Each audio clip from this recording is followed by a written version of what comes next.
Chapter 3, Text 18. Om Namo Bhagavate Vasudevaya. Om Namo Bhagavate Vasudevaya. Om Namo Bhagavate Vasudevaya. Atma Atma Japta Griha Vita Janeshu Shaktai Atma Atma Japatiha Vitakje Janeshu Shaktai Atma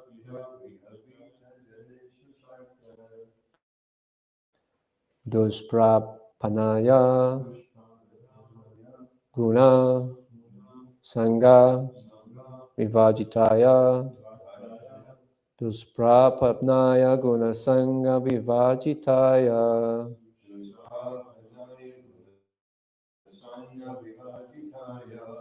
Mukta Atmabi Swa Hridaye Paribhavitaya Mukta Atmabi Swa Hridaye Paribhavitaya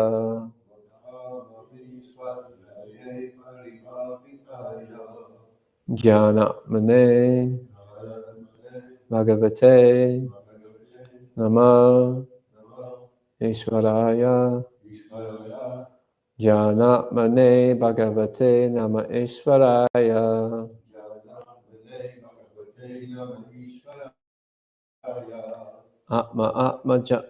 Atma Japta Vihavita Janesu Saktai Atma Japta Vihavita Janesu Shaktai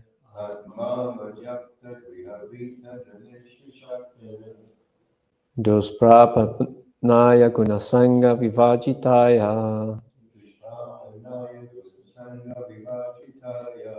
Dusprapanaya Gunasanga Vivajitaya Muktatmavi Swahidaye Paribhavitaya Muktatmavi Swahidaye Paribhavitaya Jnana Mane Bhagavate Nama Ishvaraya Jnana Mane Bhagavate Nama Ishvaraya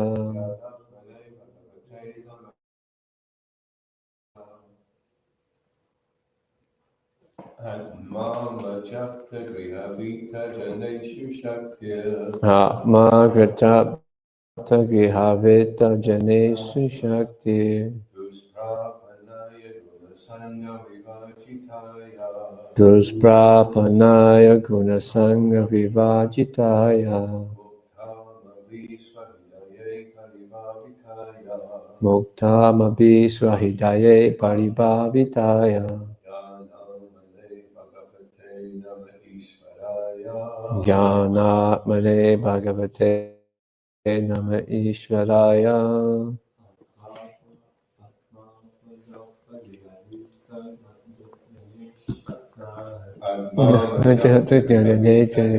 Shaktai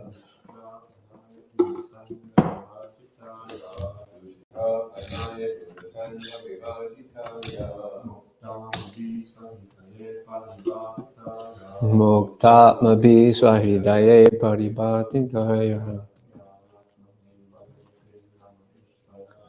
Jnana Mane Bhagavate Nama Ishvaraya Atma, the mind and body. Atmaja, sons and daughters. Apta, friends and relatives. Griha, home, community, society and nation. Vita, wealth. Janeshu, to various servants and assistants. Shaktai, by those who are too attached. Duspra Panaya, unto you who are very difficult to achieve. Guna Sangha, by the three modes of material nature. Vivajitaya, who are not contaminated. Mukta Atmabhi, by persons who are already liberated. Swahridaye, within the core of the heart. Paribhavitaya, unto you, who are always meditated upon. Jnana Atmane, the reservoir of our enlightenment. Bhagavate, unto the Supreme Personality of Godhead. Namaha, I offer my respectful obeisances. Ishvaraya, unto the Supreme Controller. Translation and purport by His Divine Grace, A.C. Bhaktivedanta Swami Srila Prabhupada Ki Jai. My Lord, those who are completely freed from material contamination always meditate upon you within the core of their hearts. You are extremely difficult to attain for those like me, who are too attached to mental concoction, home, relatives, friends, money, servants, and assistants. You are the Supreme Personality of Godhead, uncontaminated by the modes of nature. You are the reservoir of all enlightenment, the Supreme Controller. I therefore offer my respectful obeisances unto you. Repeatedly, please. My Lord, those who are completely freed from material contamination always meditate upon you within the core of their hearts. You are extremely difficult to attain for those like me who are too attached to mental concoctions, home, relatives, friends, money, servants, and assistants. You are the Supreme Personality of Godhead, uncontaminated by the modes of nature. You are the reservoir of our enlightenment, the Supreme Controller. I therefore offer my respectful obeisances unto you. Purport. Although the Supreme Personality of Godhead comes into the material world, he is unaffected by the modes of material nature. This is confirmed in the Shri Upanishads. Apapa vidam, he is not contaminated. This same fact is described here. Guna Sangha Vivajitaya. Although the Supreme Personality of Godhead appears as an incarnation within the material world, he is unaffected by the modes of material nature. As stated in the Bhagavad Gita at 9:11, Avajananti mamuda manishim tanu ashritam. Foolish men with insignificant knowledge deride the personality of Godhead because he appears just like a human being. Therefore, the Supreme Personality of Godhead can be understood only by the Mukta Atma, the liberated soul. Mukta Atma bi swafridaye paribhavitaya. Only the liberated person can constantly think of Krishna. Such a person is the greatest of all yogis. Yoginama pisave sham matgatenan taratmana sadavan bhajate yomam sameyukto tamomata. Of all the yogis, he who always abides in me with great faith, worshipping me in transcendental loving service, is intimately united with me in yoga and is the highest of all. Om Ganati Mirandasya Ganandana Shilakaya Chakshurum Militam Yena Tasma Shri Gurave Namaha. Jai Shri Krishna Chaitanya Prabhu Nityananda Shri Advaita Gadadha Shri Vasari Gaura Bhaktavinda. Hare Krishna Krishna Krishna Hare Hare Hare Rama Rama Rama Hare Hare. Vanchakalpatarubhyascha Kripa Sindhubhya Patitanam Pavanebhyo Vaishnavebhyo Namo Namaha. In the translation again, my Lord, those who are completely freed from material contamination always meditate upon you within the core of their hearts. You are extremely difficult to attain for those who, like me, are too attached to mental concoction, home, relatives, friends, money, servants, and assistants. You are the Supreme Personality of Godhead, uncontaminated by the modes of nature, and you are the reservoir of all enlightenment, the supreme controller. I therefore offer my respectful obeisances unto you.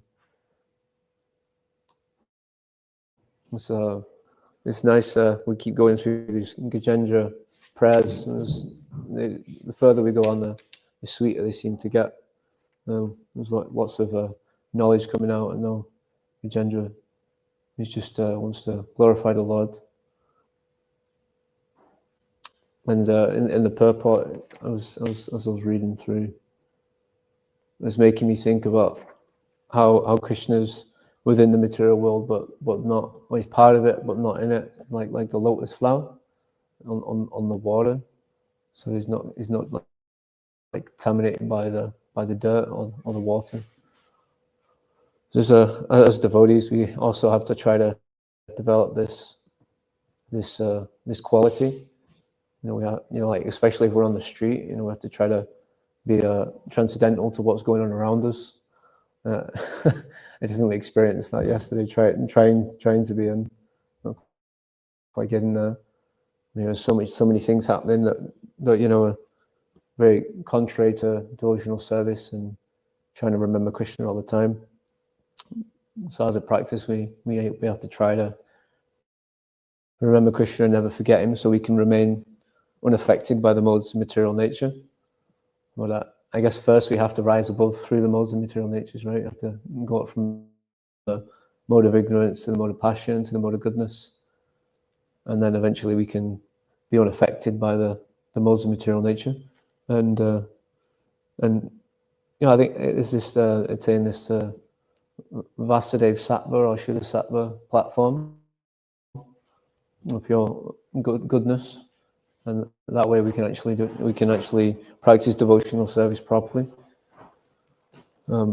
Practicing devotional service on these different levels of in the different modes of natures is not exactly very.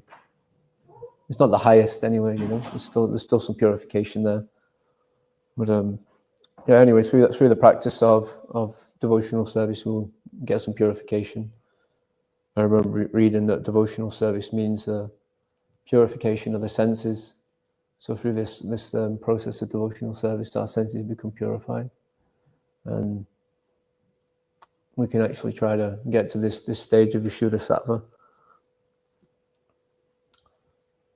And then also later on in the verse, Prabhupada mentioned this in the purport. He's mentioning this Apinam Yoginam Api Sarvesham verse.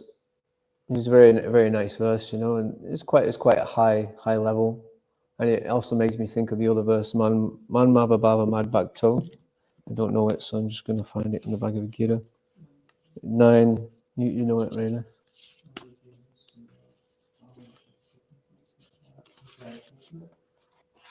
Chapter 9. There's 2 of them, right? Yeah, a little different. Man Mava Mad Bhakto Madhyajmi Mam Namaskuru Mam Eva Shaishya Yuktaivam Atmanam Parayana. Engage your mind always and think of me, become my devotee, offer obeisances to me and worship me. Being completely absorbed in me, surely you will come to me. It's a nice meditation as well for the devotees. And that's what this verse also reminded me of that. It seems to be this thing within the Bhagavad Gita is always thinking of Krishna, keeping him within our mind. Actually, that's probably like the main part of our philosophy, right? Do you know the verse? Always remember, never forget. So always remember Krishna, never forget him. There's an actual verse, isn't there? In the nectar of devotion. It's the essence of all regulation. Yeah, it's always remember as well. And there's a nice verse in the Chaitanya Charitamrita. It talks about how we can remember Mahaprabhu, and very difficult things become easy, and the very easy things become difficult when we forget Krishna. So actually, everything we do should be just to help us remember Krishna. Like Reynolds was talking about Smaraman this morning before he was chanting. He was reading a book, Chant More, so he could try to remember Krishna whilst he's chanting. And so we have to make every bit of endeavor to keep Krishna in our mind. and just like organize our lives in such a way that's easier to do as well. You know, what time we get up, what we're doing in the evening. Try to become regulated. Which, yeah, it's a process in itself, you know. Yeah, okay. I'm gonna go on to anything anyone wants to add. Yeah, just what I noticed is starting out as something which we can't control, just be so much outside. But it's a symptom of receiving mercy. And if the devotees, it may even just be two of you decide that you want to sit down together and you want to talk about the holy name or talk about the process of devotional service, and you just discuss with that devotee, then you get the mercy of the holy name and the process of Bhakti Devi by doing that. So it's really good to try and organize your time in such a way that you can find half an hour in a week where you can sit down with a devotee or even a few of you and you can discuss. Because the holy name becomes very pleased when you glorify him, you know. Thank you. You know, try to find the time to do things. You know, this is why you have your sanghas, right? You have your sanghas, and that's very nice. Yeah, first priority is health, second is sadhana, and the third is service. So if we do the way around, then our health and sadhana will suffer, and then we may not physically be here or mentally be here.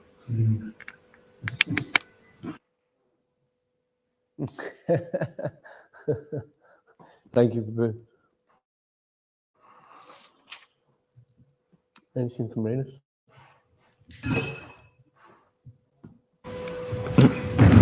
You mentioned, Prabhu, about the Shuddha Sattva? Shuddha Sattva? Yeah. So it comes after we reach the normal Sattva. Yeah. Sattva. And then it comes to further purification, chanting and reading. Is that right? How do we attain that platform? From continued maintenance of the mode of goodness and the application of devotional service. I think is that right, Prabhu? Rainus was asking a question yesterday that he feels like his outstayed is welcome. And when it is actually, wherever you are, anywhere on the planet where you are, the first stage is Chetadapa Namanjanam, Mahapunya. You feel that you're going to get a human birth in your next life and that your life has finally become auspicious. You've done something right with your life, so you feel very happy. But the next stage is Anatta-nivritti, and that's Namakari Bahuda. The names are very powerful. You realize the process. You realize if you could chant Shuddhanam, your life would be completely free of any problem. But now you're realizing that you're offensive and that you're not such a nice guy. You may be thinking you're a really nice guy and everybody will like you. But then suddenly you realize, I'm not such a nice guy, actually. I'm quite lazy. I'm quite ignorant. I'm quite, And so that stage is just the stage of Anatta-nivritti now. So wherever you are, you'll feel like you're on stage, you're welcome, because now you're going to have to get down to the real business of getting rid of all these unwanted things, you know. And then if you push through that, then you come to the next stage of becoming really humble, and then that's when you're eligible to be able to chant Shuddhanam. Once you become utterly humble, you know, and you're showing respect to everybody because there's no offenses anymore. So then you can chant the holy name properly. It's quite a tall order anyway, isn't it? It's not a quick thing, it's not a quick fix. It seems like it is at first, it just seems so easy. You just eat prasadam and jump around the gate and everything's great. Yeah, we have to find a way that we can actually continue doing devotional service for the rest of our lives, not just for like the next year or two, or 3 or 5 years. We'll make some commitments, of course. Maybe we might put some like time scale on it, just for our minds, to give our minds some. Like I know sometimes you tell us on Sankirtan, if we just say, okay, I'm going to do it for one hour, I'm going to do it for 15 minutes, just that's good for our minds, and then eventually we're just going to push through that and keep going. And we just have to find a way to actually maintain, Shishikura time push Shiki and yeah, it's gonna be like a rocky road as well, right? It's gonna be like a roller coaster through the different modes of nature, but yeah. Yeah, just to help on a little bit is if you chant extra rounds, for the first few rounds after you've chanted your 16, your mind's thinking, I'm wasting time, I could be doing so many other things. And then once you go past about 40 rounds, then you start feeling like, if I do anything other than chanting, it's a waste of time. This is the real thing that I need to do, You start to realize that. So if the devotees can find time once a month, or at least once a year, when they just immerse themselves for 8 hours in japa, then that has such a cleansing effect. And also, it really gives you faith that most of the time, you're just skimming the surface. And every now and then you can go really deep, and it's all there waiting for you, You become free from the modes of material nature. Your body feels lighter. Everything, the material energy just obeys your touch as you move around and do things. Everything happens so easily, It sounds like, through these things we can get a little glimpse into what we should start to actually mean. Like a shadow, like we get a shadow of the holy name sometimes. Just like a little drop, some drop of mercy comes, and we get a little taste. But it's interesting because it always seems that these things are just there to keep us going, just to get a little flavor, and then it could be a long time before you experience anything again. But you're always just thinking about that first taste. You can think about a few experiences like that, but kirtan is definitely one of the first ones. First time you're in a kirtan, you just, wow, what is this? It really gives you something tangible, and I guess that's why we use that.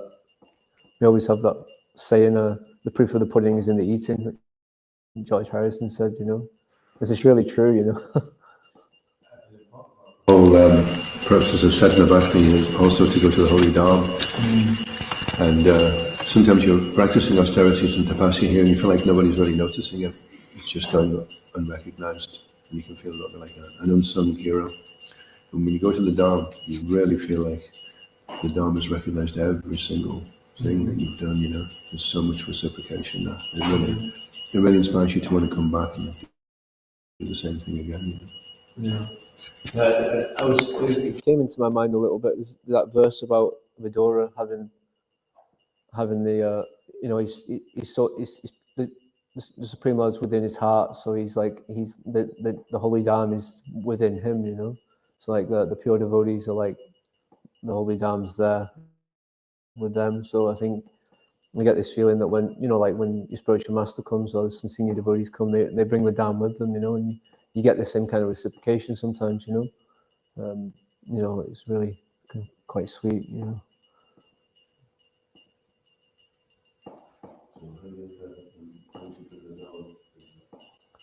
Oh yeah, I've just got something to read from the ISKCON Desire on Vasudev's Ghosh.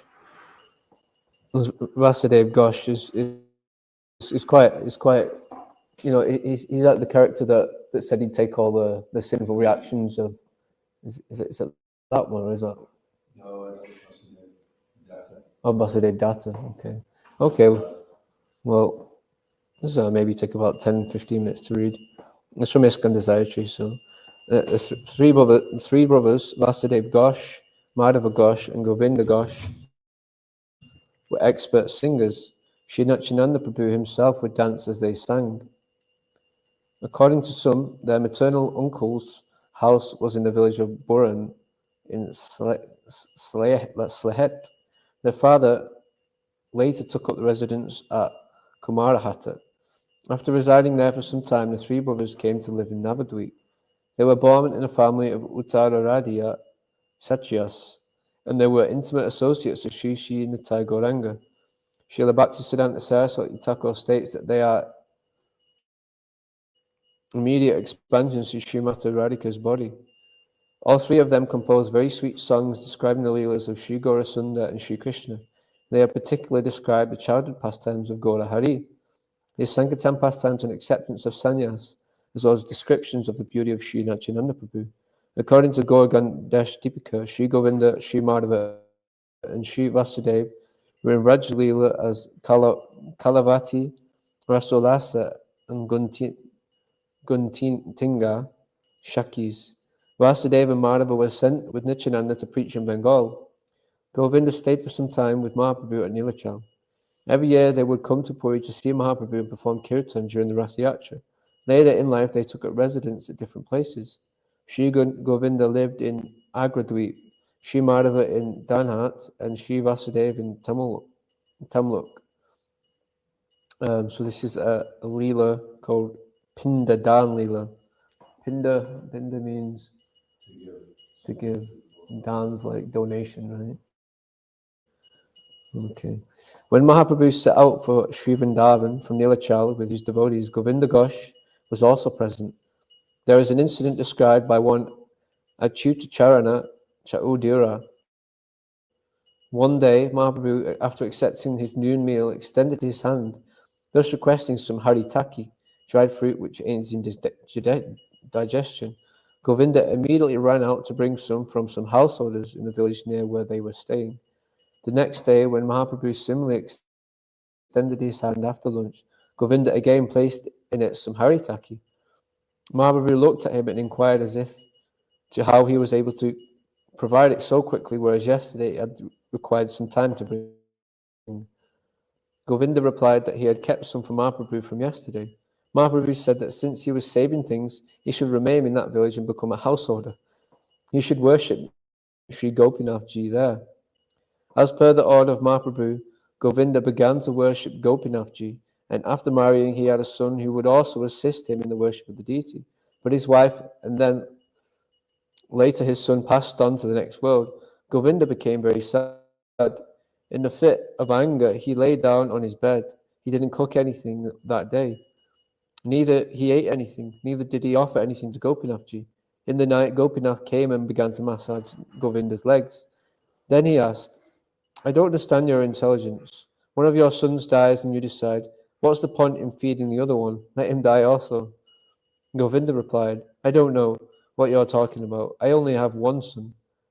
Am I not also your son? You are feeding me and taking care of me as your son. Now when I am dependent on you, you decide to neglect me altogether. Well, anyway, now there's no one to perform my shraddha and the offering of pindas to my forefathers. Will you do that? Yes, I can do that. Why not? So now you will give me something to eat. Having heard Gopinath's reply, Govinda was very happy and got up to prepare an offering. To this day, the deity dresses in a plain white cloth and with a kosher grass ring on his finger. He offers pinda on the disappearance day of Govinda Ghosh Thakur. Gopinath Ji's temple is a rickshaw ride away from Agradweep railway station on the Navadweep Katwa line. In Tamluk, at the Shripat of Vasudev Ghosh Thakur is a very beautiful deity of Mahaprabhu, standing with his hands in an interesting mudra pose, quite unlike any other deity of Mahaprabhu anywhere else. In this connection, there is a story. When Vasudev Ghosh received the news of Mahaprabhu's departure from this world, he promptly proceeded to dig his own samadhi and then sat down inside to wait for his final breath. Mahaprabhu then appeared there, and with one hand he offered his benediction, and with the other indicated that Vasudev should get out of the hole. Tamluk can reach from the Mechada station on the Calcutta Karaga line by bus. One should request to go down at Jal Kamal Mu. Shri Vaishnava Thakur ki. I got one thing from, or two things from that, and it was about saving Prashadam, right? And Brahmacharya shouldn't save Prashadam. Very nice. Ishan. Sorry? Yeah. Actually, we heard a few things at the Brahmachari retreat as well. Like, you know, Brahmacharis should always be satisfied with what they get in Prasadam, you know.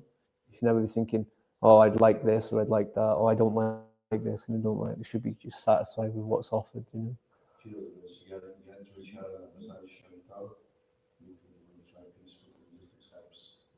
Whatever Krishna brings. Yeah. And then at the end, this past time where Vasudev's Ghosh had built the samadhi for himself, you know. He's like pretty much given up life now because Mahaprabhu had left. And Mahaprabhu comes to him and says, "No, get out and go." It just makes me think of this idea of that we don't go to the holy dam, you know, and just stay there. We have to go out and preach, and we have to do things, you know. We can't just like go into our samadhi because you know, what, someone leaves the world, or you know, our Guru Maharaj is in Vrindavan, so we just stay with him the whole time. We should actually go out and do something, right, and preach and share Krishna consciousness. Okay, Hare Krishna. That's all I've got to share. Anything else, Prabhu? Rainus, Chinese. So, you were saying that Vasudev Ghosh and his two brothers are Sakhis? Yeah, right. And they're expansions of Srimati Radharani. So they're Nitya Siddhas, yeah. Must be, yeah. That was in the Guru Dash. Gauragana Deshadipika.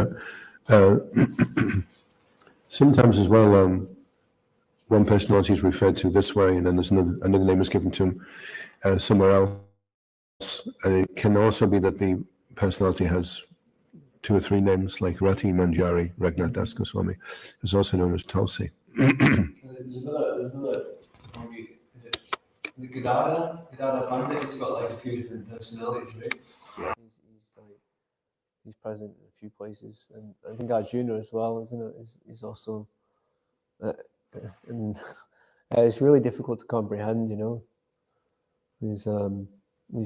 How there can be like so many different moods. I think Gadada actually has like, I understood, he has left wing and right wing with him, and like, you know, 2 different moods altogether within his being. I'd have to check that out, you know. Maybe it wasn't Gadada, but one of the associates of Mahaprabhu was he has like in his previous birth, he was one person and another person. They were different moods, you know, like different left wing or right wing, you know, conservative or liberal or submissive and fiery. Is it? What is interesting to notice that Lord Chaitanya, he came down with a lot of different associates, with his confident Yogya Sankade Praya Yajanti Hisamayadisha. He came down with some that were demigods, some that were Nitya Siddhas, some that were Sadhana Siddhas, all different types of devotees. And then also after Lord Chaitanya, great devotees took birth. So we shouldn't think that just because now we're now in this present moment that there's not going to be more great devotees that will come down. And we're not sure who Srila Prabhupada was. He wouldn't say. You know, he said if you knew, you would faint. And who's going to come in the future as well to help us, you know. The Senior Prabhupada was saying that he thinks that everything is going on in ISKCON by the mercy of Prabhupada. This is because we've made so many mistakes. He said, but we're still going on. Yeah. And he said for himself, he feels that what he's doing is really pleasing Prabhupada, and that keeps him going, you know. Yeah. So we're all connected. We may have different spiritual masters, but we're all connected to trying to serve Srila Prabhupada, trying to cooperate with each other to serve Srila Prabhupada so that he's pleased, you know. Yeah, that's why we have to keep Prabhupada in the centre of the movement. Even in like 100 years, 1,000 years, Prabhupada has to be in the centre. Otherwise, you know, we start following someone else and they go in the centre, and then we just get so deviated. Right? I mean, say this person that we start following is very close to Prabhupada, well, pretty much like, you know, they're following very well, but the next person, just It's like you have the railway lines, right? If it's just a little bit off like this, then eventually it's just gonna split off so far. Oh yeah, we have Prabhupada's Disappearance Day coming up on Saturday, and it's very good opportunity to go deep in our connection with Prabhupada.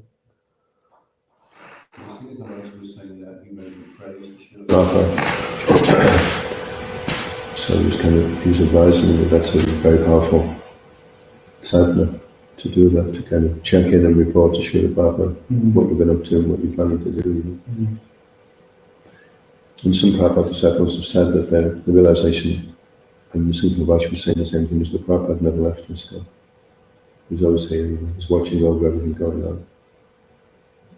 And I really experienced that the other day. I was in Woodside Halls, and you could just feel it was different. It was like being in the Dham, It's so powerful. Srila Prabhupada. I was thinking, wow, he was actually here, So I went down the shops then. Did quite well. Very humble, Yeah. Anywhere that Appeal devotee goes becomes the holy Dham, isn't it? Yeah. Place of pilgrimage. Yeah, I think we only have one centre left in Europe. UK is not in Europe. Where Prabhupada stayed, no, that's New Mayapur.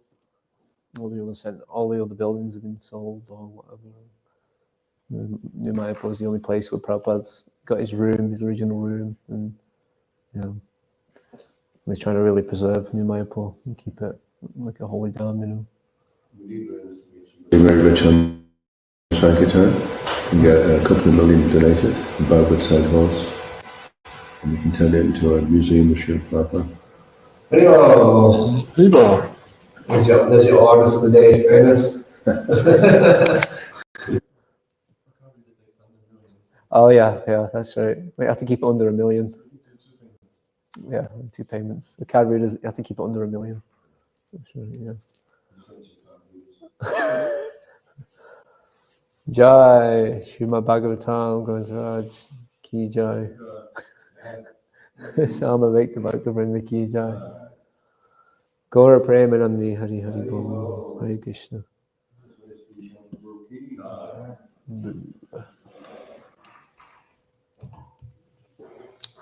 All of you Ki Jai. Sorry, it's a fuck now.